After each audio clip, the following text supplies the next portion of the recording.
15 years ago, Derek shared with me his dream of being a professional race car driver. I am his wife, teammate, and biggest fan. After sharing his dream, we signed him up for the Skip Barber Racing course at Laguna Seca Raceway in Salinas, California. A little over 2 years ago, Derek knocked on the door of the Racers Group, the exclusive North American Aston Martin racing team. Derek moved closer to his dream when they invited him to come and test. This is Paige's pile of garbage from her car that was on my workbench. Trying to get seized on like this, I mean literally, is that like 2 months worth? One of them's a lunch bag, right in the open neck. Ew, those are apples.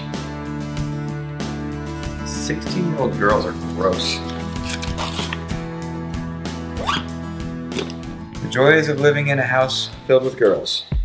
I do wonder about, my age and my maturity level now kind of being where I'm starting my time in this sport versus if I would have had the chance, like some of my teammates or other people on the track, to be out here as a 18 or 20-year-old that maybe doesn't know all the consequences, doesn't have as many responsibilities at home, doesn't have a family and 3 daughters and another job with 40, 50 employees relying on you.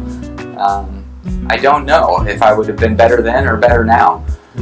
I oftentimes have looked back at some of the other sports that I did though and said, man, I wish I could take on that sport with the mindset that I have now, because I don't know that I appreciated it then. It was just something that you did. When I was playing football, I was a reasonable football player. I wasn't the best guy on the team. I wasn't the worst guy on the team. I also didn't have that drive to be the best guy on the team. Like now, I want to be the fastest guy on the track. I want to be the leader in our team. And it makes me try that much harder and chase it, but I think it almost might be because how much I appreciate it and how much I've had to work at it to get there. So, I don't know. Striking a work, racing, and family life balance and raising sponsorship proved to have its challenges. Our marriage and family function like a team. We've had to be there for each other to ensure the dream can survive amongst the demands of balancing racing, work, and family life.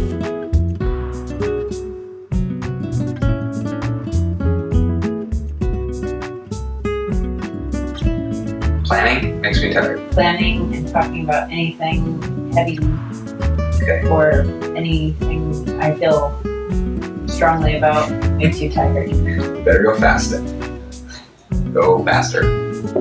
I ask myself all the time why I'm doing this. It is so much work to be here, and there's so many sacrifices, whether it's sacrifices at home with my wife and my children and travel and time with friends and time at work, keeping the day job that kind of allows me to be here working as well. And I don't know what it is. I think it's because it's been such a long drawn out dream, and then all of a sudden it's kind of actually happening. And I say that like it's a short time frame. It's been 15, 16 years that I've started racing. The early parts, I think, were just kind of maybe figuring it out, learning how it can be a hobby. But just like anything, I've never been somebody that likes watching things. I like to do them. Even to this date, I don't watch very much racing on TV anymore.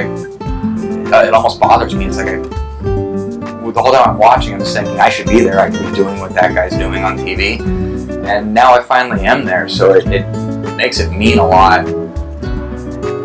I've heard lots of people say that race car driving isn't a sport. And it's something that I hope more people can experience or get to see or learn about by watching what we're doing here, because one thing I can draw a lot of parallels because I've done so many different sports. I grew up playing traditional 3 sports. I played football, baseball, and basketball. We worked our tails off and worked really hard at that and trained in the weight room. And then I kind of went into the alternate sports with the wakeboarding and snow skiing. My first moments in a race car, I didn't know what to expect, but I was beat up and worn out. It is absolutely one of the most physical sports that there are out there, and it takes such a unique training program to be fit and to properly be able to handle it, not just physically but mentally. It's you're running at 110% mental capacity, thinking about only one thing for long periods of time. your body's completely stationary, sitting down, but all of your muscles are engaged. You're fighting the G-forces. You're using your feet and your hands. We're shifting the car thousands of times in the course of a race. In the last 10 years, I think that's started to be recognized, and the top level race car drivers are some of the most fit athletes in the world. I've got a really great trainer at home and a gym that we go to. It's a CrossFit gym called the Den in Medford, and that's been about the most effective training off the track that I've found, is because there's so much diversity, and it really focuses on strengthening your core, because otherwise there's not really anything that can duplicate it other than actually being on the track, and there's so much cost to that unless you're in just a unlimited monetary situation, like in Formula One or something like that, we don't have the means to get to train on the track.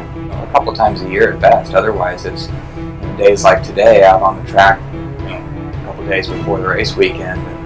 And that's where we get to test and tune and figure things out.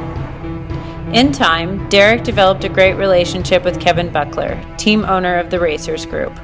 Kevin has provided guidance and support to help Derek's racing career take off. As a result, Derek was headed to the race he dreamed of as a kid, the 24 Hours of Daytona. Drivers of the 009 Aston Martin, the beautiful sounding and looking V12 Vantage for the Racers Group, Aston Martin Racing North America. Derek DeVore, Brandon Davis, Max Riddle, Chris Wilson, and a legend in sports car racing, Eliseo Salazar. It was a handful. Again, there's so much traffic and such great drivers and people really taking chances. I really tried to just keep it in one piece to hand it over to our F1 star Eliseo Salazar and let him go do some work now. After the high of Daytona, concerns start to arise about the sponsor relationship. I mean, you've got a team of 40 guys and gals that have put this all together. The logistics of getting everybody here, taking care of the cars, prepping the cars, the food, the meals, the travel, all that, and then there's little old you in the car, and you got a chance to go be a zero or a hero, and there's not a whole lot in between. Well, I'm 3 days away from leaving for COTA for the season opener, and have not been able to fulfill the financial commitments to the team yet. So, a little nervous about that. Hugely stressed out, to be honest. Hopefully it'll all get resolved on Monday, because I'm really nervous about getting on the airplane to fly to Austin without things finally set. All of the scheduling for the racing and our family required an overnight planning trip to fit all the parts together. Hey, I already did the chandelier cleaning. Good thing that's done. St. Patrick's Day is on Tuesday. Because you know how I can't Spring break handle a dirty chandelier. Spring break is during Sebring. No, St. Pete. Oh yeah. No, Sebring and St. Pete. Sebring happens, and then everybody moves to St. Pete, according to Carlos and Beverly. That's right. That's before, and then we have Hilly's championship ski race in Squaw Valley. Same weekend. She said she's going to skip this year because she doesn't want to miss St. Pete. Every day we're putting ourselves as drivers in these situations that there's a lot of opportunities for things to not end well. More opportunities for that than for them to end well. And that's the time where I ask myself, why sacrifice so much for that kind of poor gamble? And it's the times where it goes well that there's just an irreplaceable feeling. It's the absolute highest of highs and the lowest of lows.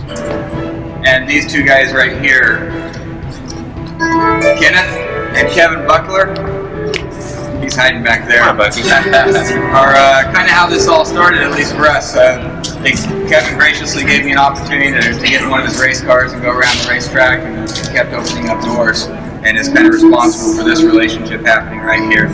Kenneth helped kick me through that door once we found our way there, so a couple of times. Derek's passion for the racing has fans cheering for him at home and at the track. Last year at Sonoma, me and the Bentley were battling through turn 4, and we were side by side, and we're mixing up mirrors. And they're on the right side, so I was looking over. It's like, there's no driver in there. Where'd he go? Robin is racing. Is that what they say? Yeah. It's just a cool excuse to knock off a Bentley mirror. Right. When else can you do that and not get in really big trouble? Wait. qualified in 8th. Oh, good. Front third of the field, and ran the fastest lap we ran all weekend. It's a good time to do it. All right. What time is the race? I'm on the grid at 10 after 12. Race starts at 12:20. 12:20. Okay. Yeah. All right. Did you ever hear about that guy? He was doing some kind of shady deal where he was like a loan shark, and I saw a 60 Minutes or something on it, and they were talking about, well, yeah, he charges like 200% on loaning this money, Right. and he does it through like some sort of Indian tribe, so that way it's all, it's okay to do Different it. rules. Right. And and then they follow him to the racetrack, and he's like, and this is what he's doing with all the money. And he had a P car, spending millions of dollars. You should have seen the setup that he had. And it was like, yeah. Yeah. But he went away. People get creative to fund this world, unfortunately. It's bitten lots of people. Yeah.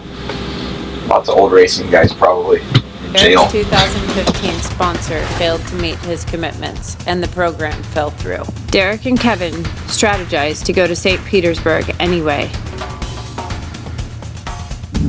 Just keep me alive. I'm gonna get back for the kids. Got it.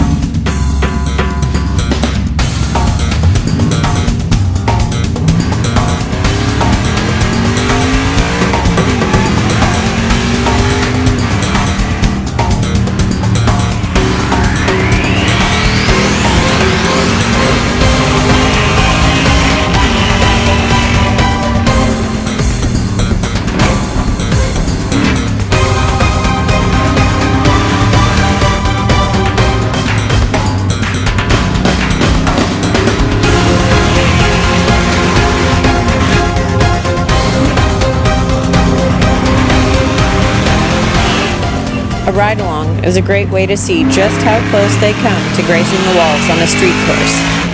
Derek hit a low the next day when he grazed the wall during the race. This is screwed up. Disappointing when you put all this much effort and risk into something. Well, Derek, this race ended up getting just a little too close to the wall. Ended up whacking it a little bit and spinning out, and that's what happened. This is the right side toe link for the car. This is all supposed to be nice and straight, and it is not straight anymore.